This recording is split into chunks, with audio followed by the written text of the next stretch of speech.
أعوذ بالله من الشيطان الرجيم.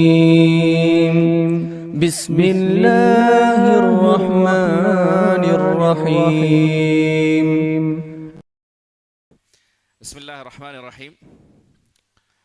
الحمد لله رب العالمين، والصلاة والسلام على رسوله الكريم وعلى آله وصحبه أجمعين ومن تبعهم بإحسان إلى يوم الدين. اما بعد. ہر قسم کی تعریف اسی اللہ وحدہ لا شریک لہ کے لیے ہے جو میرا اور آپ کا خالق ہے، رازق ہے، مالک ہے، جو ہم سب کی عبادتوں کو قبول کرتا ہے، عبادتوں کی توفیق دیتا ہے۔ اسی اللہ کی تعریف ہم بجا لاتے ہیں، اسی کے آگے ہم اپنی التجا رکھتے ہیں۔ اے اللہ رب ذوالجلال، عبادتوں کو قبول کرنے والے، ہمارے اس سیکھنے اور سکھانے کو اخلاص عطا فرما، اور اے اللہ ہمارے اس کہنے اور آپ کے سننے کو اور عمل کرنے کو اے اللہ قبول فرما، آمین یا رب العالمین۔ پھر درود و سلام ہو سارے انبیاء اور رسولوں پر، خصوصاً جناب محمد رسول اللہ صلی اللہ علیہ وآلہ وسلم پر۔ اللہم صلی وسلم وبارک علی رسولک محمد وعلی آلہ وصحبہ اجمعین۔ محترم بزرگوں، نوجوان ساتھیوں اور پیارے بچوں، اسلامی ماں اور بہنوں، ہم نواقض الاسلام کے بارے میں آج سے انشاءاللہ دوبارہ شروع کرنے والے ہیں۔ نواقض الاسلام یہ شیخ الاسلام محمد بن عبد الوہاب رحمہ اللہ کی ایک کتاب ہے، جس کا ٹاپک وہ اعمال جو انسان کو دائرہ اسلام سے باہر کر دیتے ہیں، اسلام کی باؤنڈری سے باہر نکال دیتے ہیں۔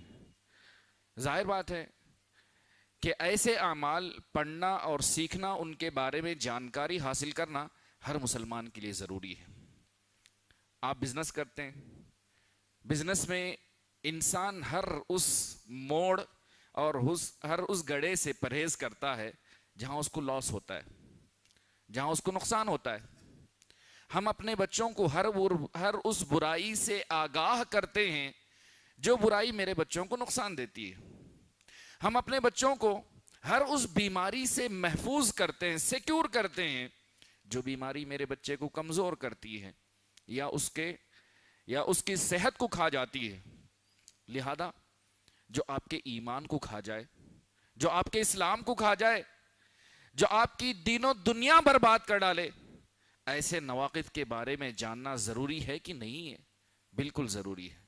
آپ کا ایمان داؤ پہ لگ جائے گا، آپ کا ایمان داؤ پہ لگ جائے گا، آپ کا اسلام داؤ پہ لگ جائے گا۔ لہذا ضروری ہے کہ آپ وہ چیزیں جانیں۔ اس کتاب میں شیخ الاسلام محمد بن عبد الوہاب رحمہ اللہ نے 10 کو ذکر کیا ہے۔ نواقض اسلام کتنے ذکر کیے ہیں؟ 10۔ صرف 10 ہی ہیں کیا؟ سوال یہ پیدا ہوتا ہے، کیا 10 ہی ہیں یا اس سے زیادہ بھی ہیں؟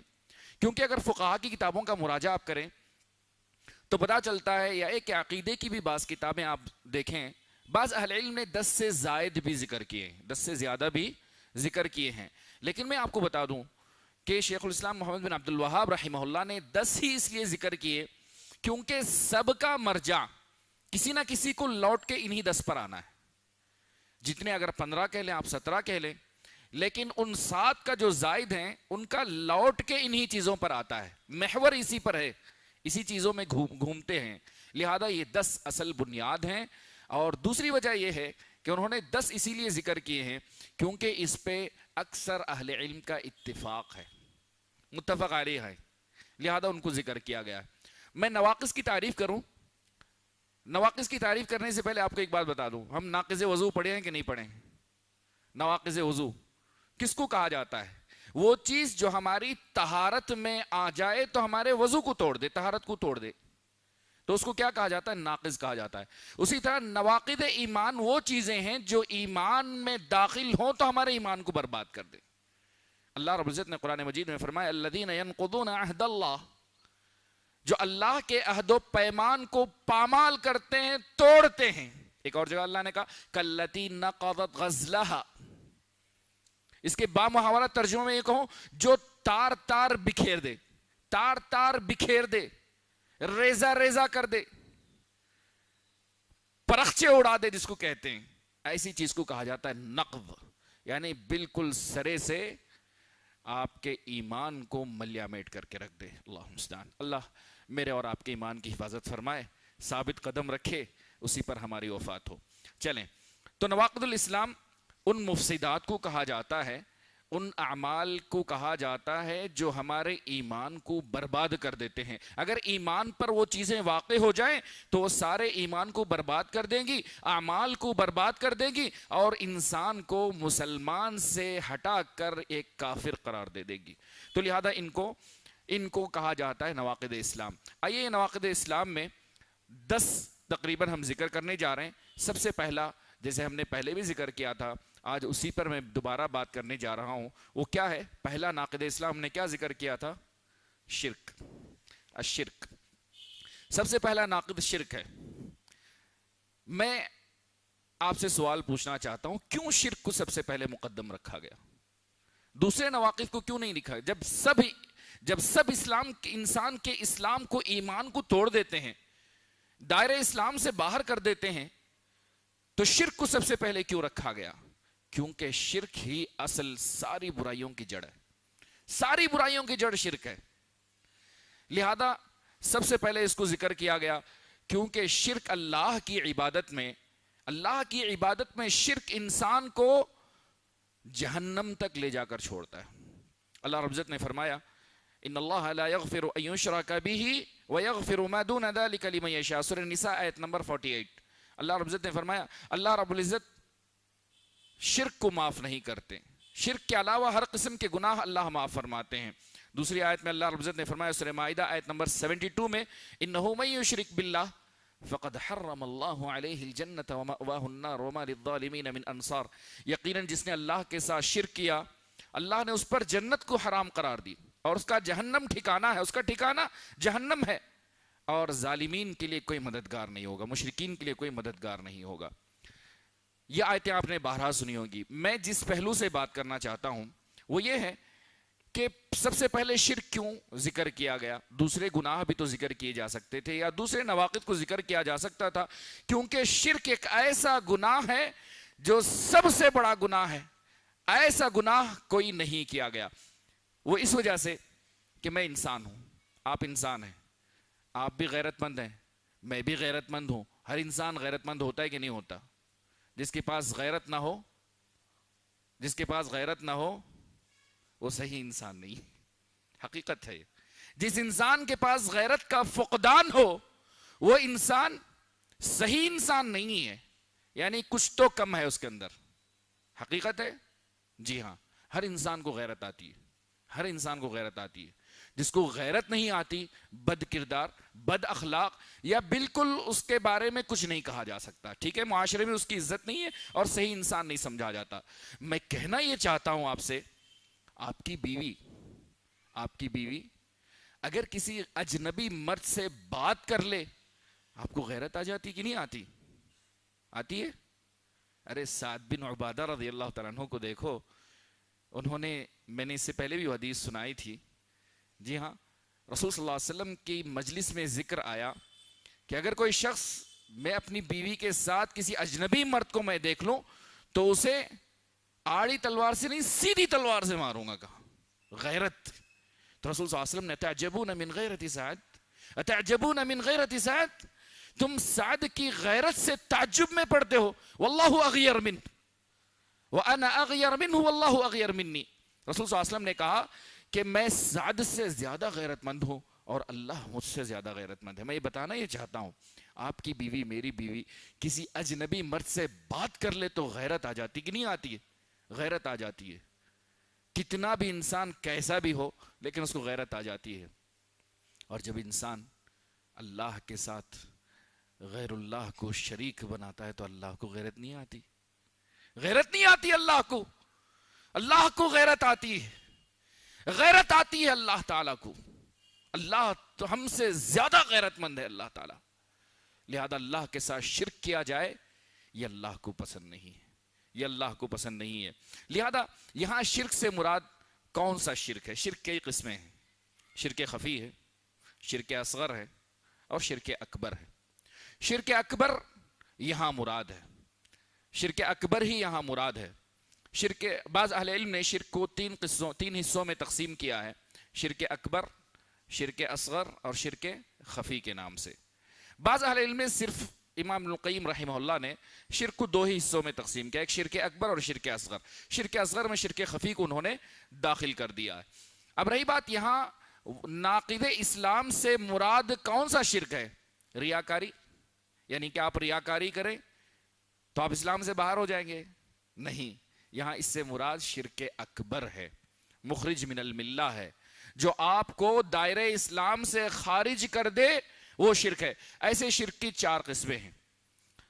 جو شرک آپ کو شرک اکبر کہلاتا ہے اس کی 4 قسمیں ہیں۔ مختصر انداز میں یہ ہے کہ شرک اکبر بغیر توبہ کے کبھی معاف نہیں ہوتا۔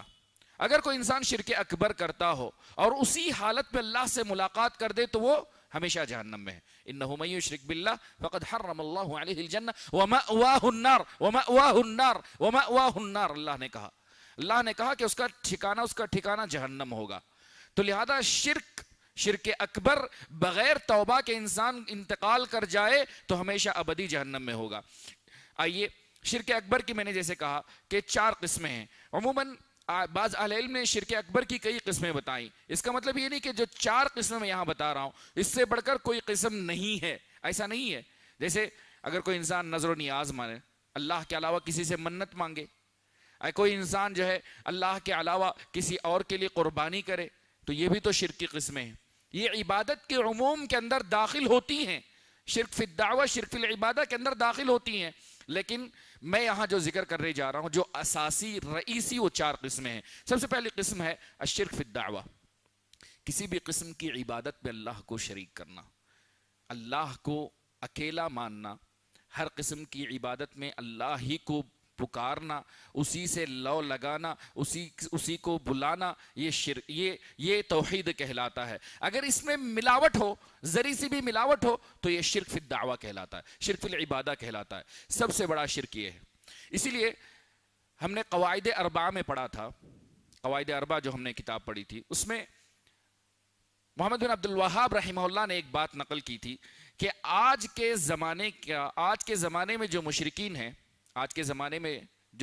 ہیں، ان کا شرک رسول صلی اللہ علیہ وسلم کے زمانے کے مشرکین سے زیادہ سخت ہے، زیادہ گندا ہے، زیادہ غلط ہے۔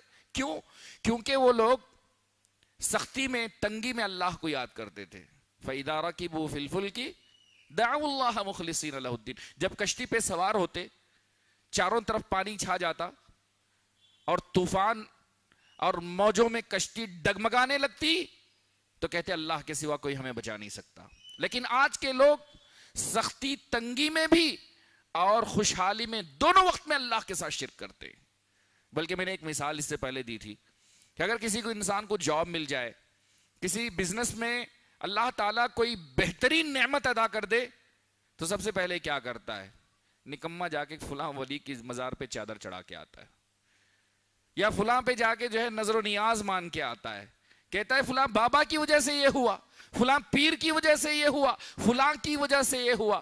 اللہ نے جو نعمت عطا کی اس نعمت کو اللہ سے ہٹا کر کسی اور کے، یعنی اس کا کریڈٹ کسی اور کو دے دیتا ہے۔ تو لہذا شرک فی الدعوہ سب سے اہم ہے۔ اور مشرکین مکہ جب کشتی پہ سوار ہوتے تو صرف اللہ کو مانتے۔ جیسے میں نے اکرمہ بن ابی جہل کا واقعہ بتایا تھا کہ ان کے مسلمان ہونے کا واقعہ مشہور ہے۔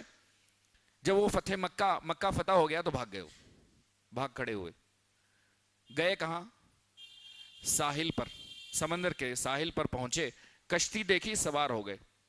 کشتی جب چل پڑی، درمیان میں پہنچی تو موجوں کا شکار ہو گئی۔ تو وہاں ناخدا جو ہوتا ہے ملاح، کشتی چلانے والا، اس نے کہا تم میں سے ہر شخص صرف اللہ کو بلائے، صرف اللہ کو یاد کرے، کیونکہ اس مصیبت سے اللہ کے علاوہ کوئی نجات نہیں دے سکتا۔ مسلمان نہیں ہو لیکن وہ بات کیا کہہ رہا ہے؟ عربوں کا جو عقیدہ تھا وہی بات وہ کہہ رہا ہے۔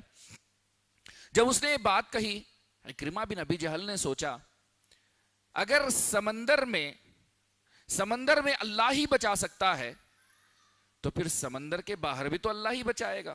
اور یہی بات محمد بھی کہتے ہیں صلی اللہ علیہ وسلم، یہی بات محمد بھی کہتے ہیں۔ انہوں نے کہا اگر اللہ نے آج مجھے نجات دے دی تو میں سیدھے سیدھے محمد صلی اللہ علیہ وسلم کے پاس جا کر مسلمان ہو جاؤں گا.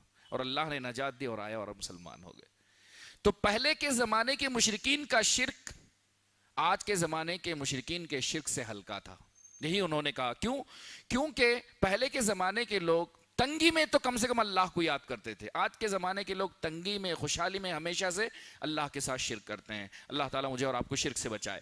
اور دوسری بات یہ ہے کہ شرک اکبر اور شرک فی العبادہ کی مثال ایسی ہی ہے جیسے کہ انسان وضو سے ہو اور اس میں حدث آ جائے, وضو کو توڑنے والی چیز آ جائے, تو کیا ہوگا؟ وضو تو ٹوٹ گیا اس کا. اسی طرح اگر شرک فی العبادہ انسان کے اسلام میں داخل ہو جائے, انسان کے ایمان میں داخل ہو جائے, تو اس کے سارے ایمان اور اسلام کو تار تار کر کے چھوڑ دیتا ہے. جی ہاں. تو شرک پہلی قسم میں نے شرک اکبر کی بتائی, شرک فی العبادہ, شرک فی الدعوہ. ٹھیک ہے.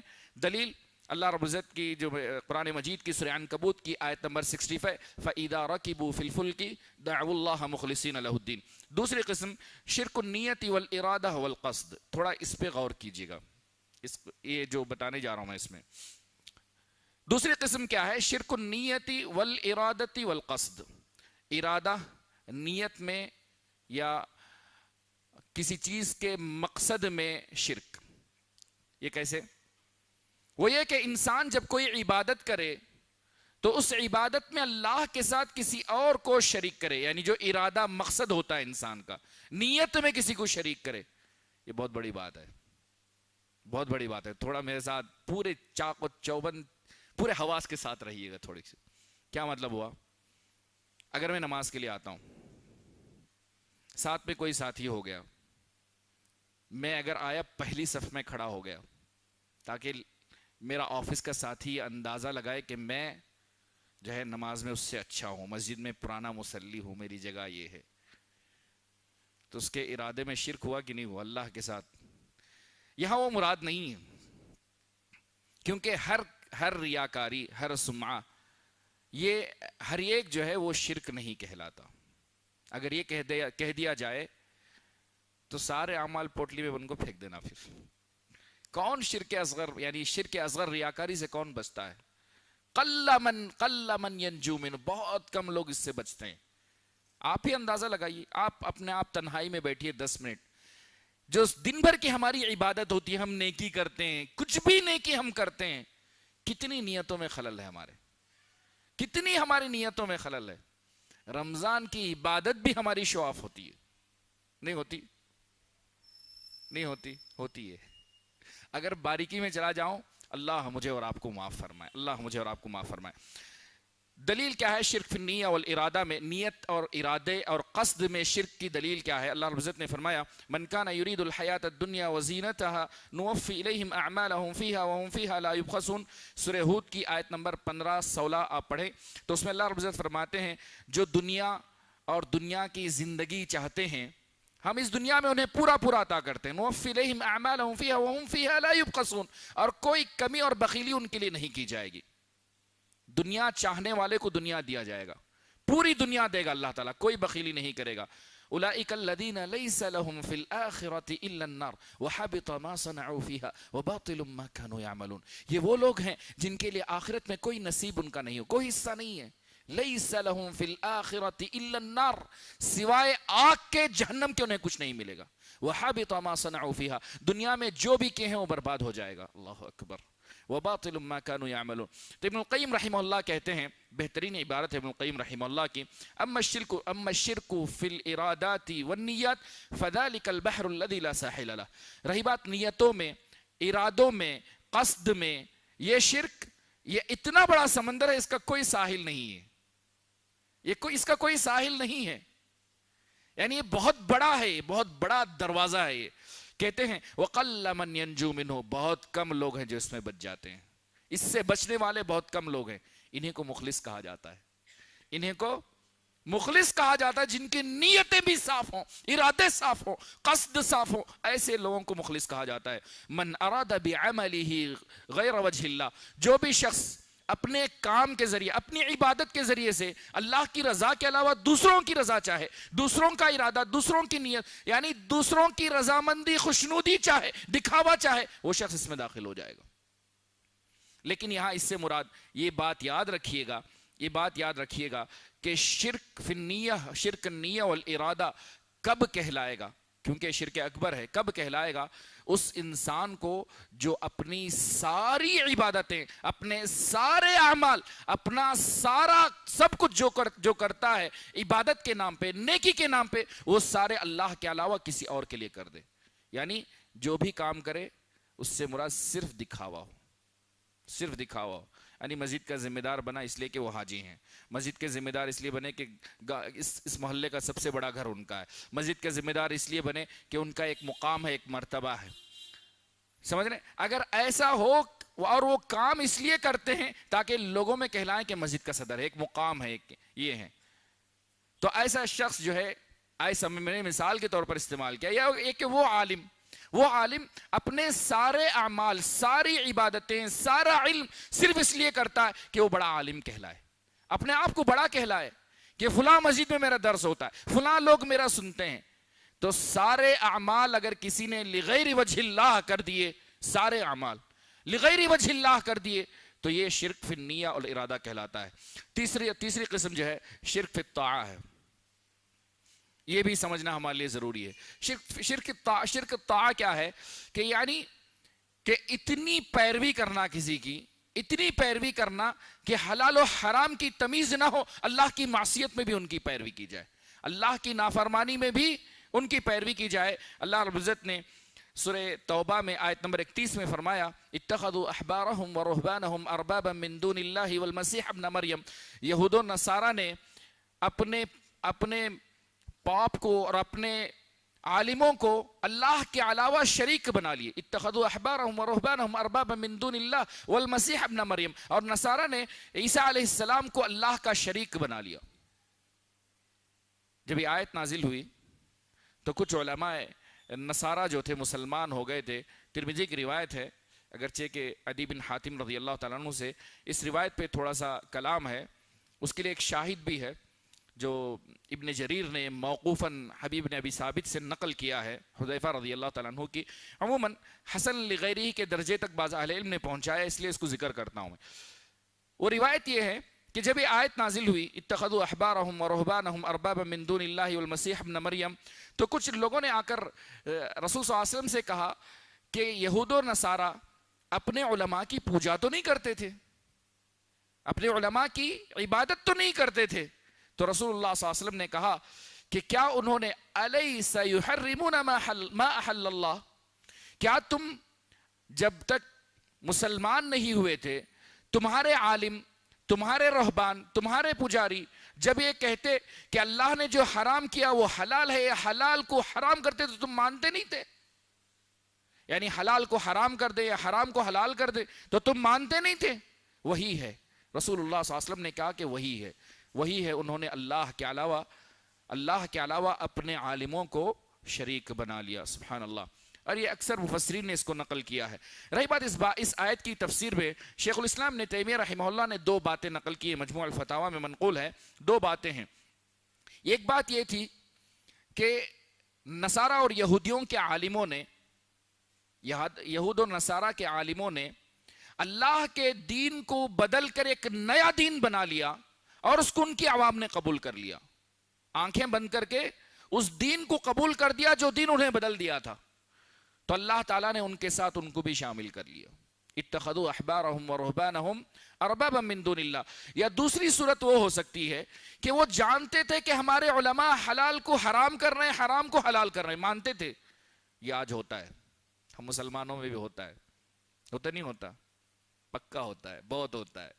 کسی عالم سے عقیدہ ہو جائے، معتقد ہو جائیں، جو بولے وہی رائٹ، عالم صاحب بول دیے، فلاں عالم صاحب بول دیے، ختم۔ بہت بڑے ہیں، مدینے سے آ کر آئے ہیں وہ، استغفر اللہ۔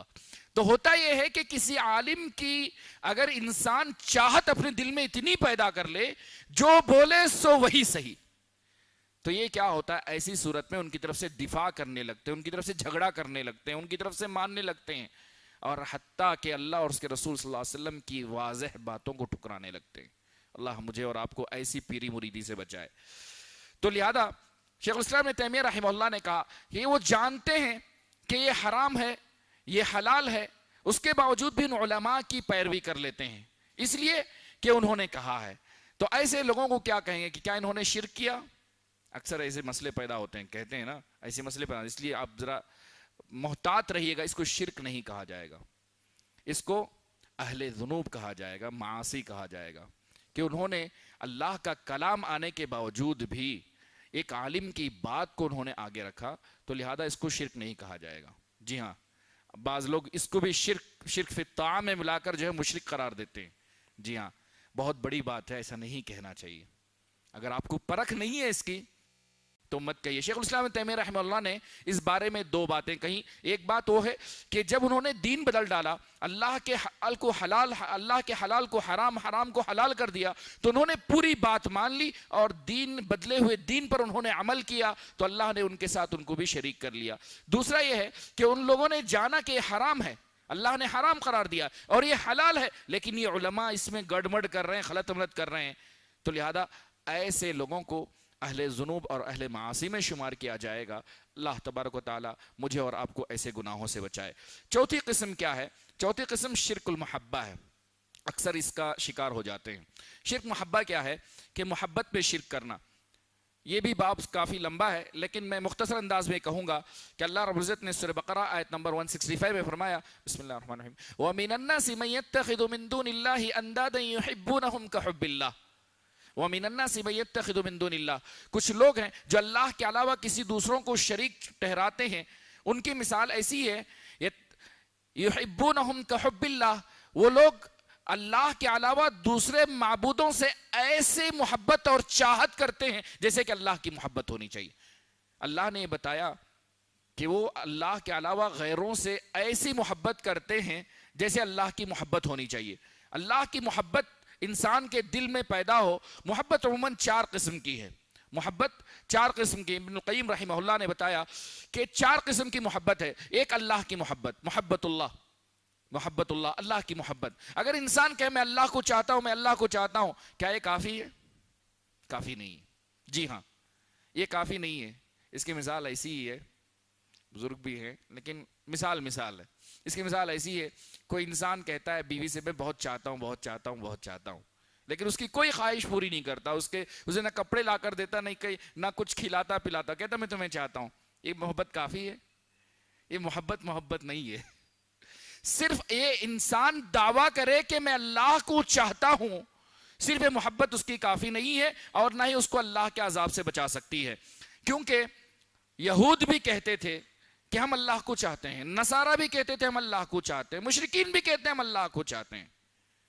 نہیں کہتے، بلکہ تینوں تصویریں ساتھ میں لگا لیتے ہیں، کہتے ہیں یہ ان کو بھی چاہتے ہیں، ان کو بھی چاہتے ہیں، ان کو بھی چاہتے ہیں۔ یہ محبت ان کے لیے کافی نہیں ہے۔ دوسری محبت وہ ہے محبت ما یحب اللہ، یہی اصل محبت ہے۔ یہ اصل محبت کیا ہے؟ کہ اللہ سے محبت بھی ہو اور ساتھ اللہ کو جو بھی پسند ہے اس سے محبت ہو۔ جن چیزوں کو اللہ چاہے ان چیزوں سے بھی محبت ہو، اور جن چیزوں کو اللہ ناپسند کرے ان سے نفرت ہو۔ یہ اصل محبت ہے۔ اللہ کی محبت بھی ہو اور اللہ کی محبت کے ساتھ ہر اس چیز سے محبت ہو جو اللہ پسند فرمائے۔ یہ بہت کم لوگوں کو حاصل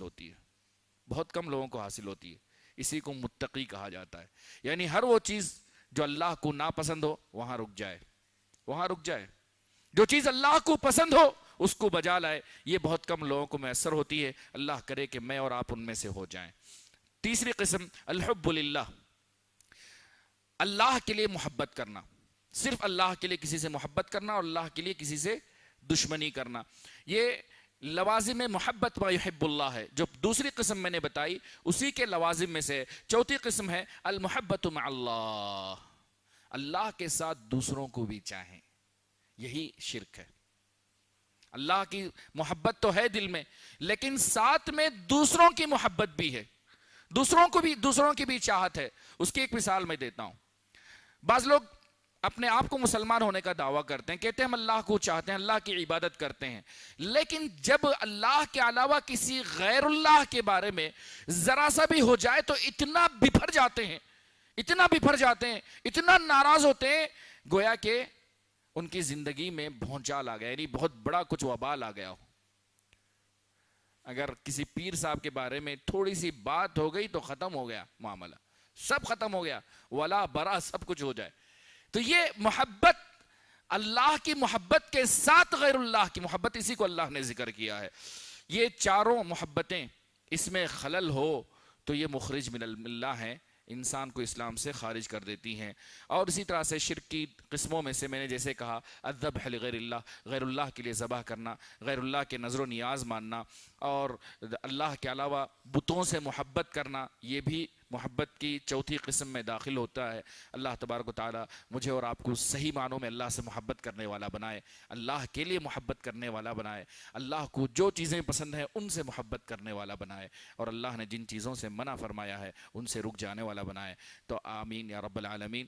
میں نے آج جو ہے شرک اکبر ہی کے بارے میں بات کی ہے، تو لہذا نواقض اسلام ہم پڑھنے جا رہے ہیں۔ عموماً ہمیشہ کی طرح خلاصے کے طور پر جو آج ہم نے پڑھا ہے اس کو بتا دوں میں۔ آج سے ہم نواقض اسلام کے بارے میں پڑھنے جا رہے ہیں۔ نواقض اسلام کے معنی ہیں وہ چیزیں جو انسان کو اسلام کے دائرے سے باہر کر دیتی ہیں۔ شیخ الاسلام محمد بن عبد الوہاب رحمہ اللہ نے اس کتاب میں 10 نواقض کو ذکر کیا ہے، 10 باتیں ذکر کی ہیں۔ ان میں سے سب سے پہلا الشرک ہے۔ شرک اس لیے ذکر کیا گیا کیونکہ سب سے بڑا گناہ ہے اور اس کے ذریعے سے انسان ہمیشہ کے لیے جہنمی ہو جاتا ہے۔ اگر بغیر توبہ کے مر جائے تو ہمیشہ جہنمی ہو جاتا ہے، لہذا اس کو ذکر کیا گیا۔ یہاں شرک سے مراد شرک خفی یا شرک اصغر نہیں ہے، بلکہ شرک اکبر مراد ہے، بڑا شرک مراد ہے۔ شرک اکبر کی ہم نے 4 قسمیں ذکر کی ہیں۔ ایک شرک فی الدعوہ، یعنی دعا میں عبادت میں اللہ کے ساتھ کسی اور کو شریک کرنا۔ دوسری قسم ہم نے بتائی شرک فی النیت والارادہ، نیت میں، ارادہ میں، قصد میں اللہ کے ساتھ کسی اور کو شریک ٹھہرانا۔ تیسری قسم ہم نے بتائی شرک فی الطاعہ ہے، اللہ کی اطاعت میں دوسروں کو شریک کرنا، یعنی کسی اور کی ایسی اطاعت اور فرما برداری کرنا جیسے کہ اللہ کی ہونی چاہیے۔ حلال کہے تو حرام، حلال کہے تو مان لے، اللہ نے حرام کی ہوئی چیزوں کو حلال کر دے یا حرام چیزوں کو حلال کر دے۔ اللہ تعالیٰ ایسے چیلا پن سے اور ایسی مریدی پن سے بچائے۔ چوتھی قسم نے کہا کہ شرک فی المحبہ، وہ کیا ہے کہ جیسے اللہ کے ساتھ محبت ہے ویسی محبت دوسروں کے ساتھ ہو، یعنی جو محبت اللہ کے ساتھ ہونی چاہیے وہ غیروں کے لیے صرف کرے، یا اللہ کی محبت کے ساتھ دوسروں کی محبت کو شریک ٹھہرائے۔ تو اللہ تبارک و تعالی مجھے اور آپ کو ہر قسم کے شرک سے بچائے، آمین۔ وجزاکم اللہ خیرا، والسلام علیکم ورحمۃ اللہ وبرکاتہ۔